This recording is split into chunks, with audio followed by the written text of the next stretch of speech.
Well, as Avatus is an IP-based distributed system, you might likely have more than one console. Let's say this one usually resides in your basement, or you use it as a monitor desk or whatnot, but one day you might need to have it as an extension to this one on either side.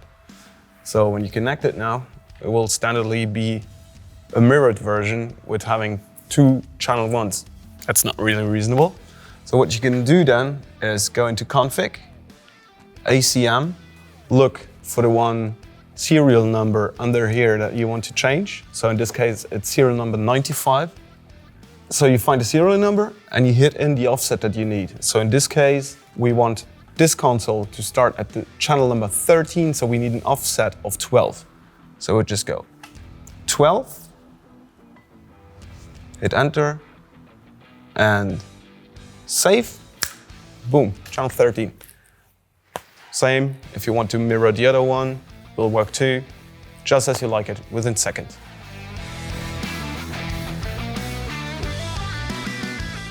Not a great feature if you're doing, let's say, smaller consoles and you're using a lot of spill on your channels.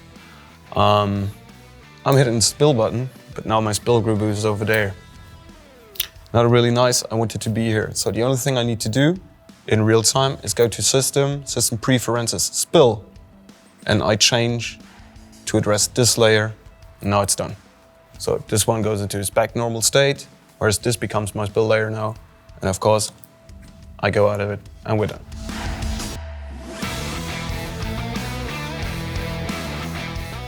One very nice thing, for example, are our custom strips. Usually you would just assign a function, whatever it is, and we change the whole block to whatever we need. So green, for example, would be in EQ, all the panning functions would be in orange. But the nice thing is, we can go into System Preferences, Custom Strips, and then assign our own what we ever want to see. So if we go to this one and we say, I want it to be an equalizer of whatever form, becomes green.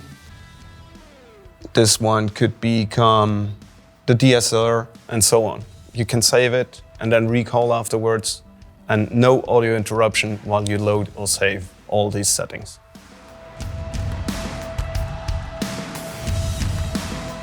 One game changer absolutely is fighter isolation. So whatever you need to do, maybe change the layers, hit a cue. For example, if your orchestra starts playing but the host is still talking, whatever, you just keep your finger on the fader, do what you have to do, and it stays in the status and with its function that you need it to do at that second until you let it go.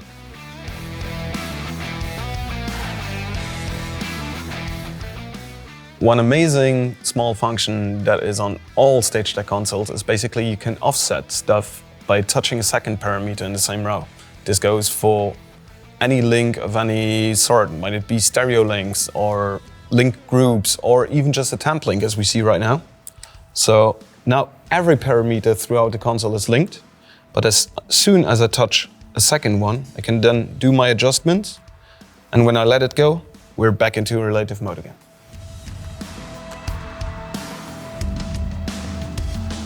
One nice feature that I like to use a lot is putting channels that I always need fast access to them on a back layer. So basically you define whatever layer you want to be the back layer, in this case number 2. At that moment, access those channels that you put there, for example, your master, or your control room, your talk, and maybe also your favorite sound of your effect, whatnot. Access it at any moment.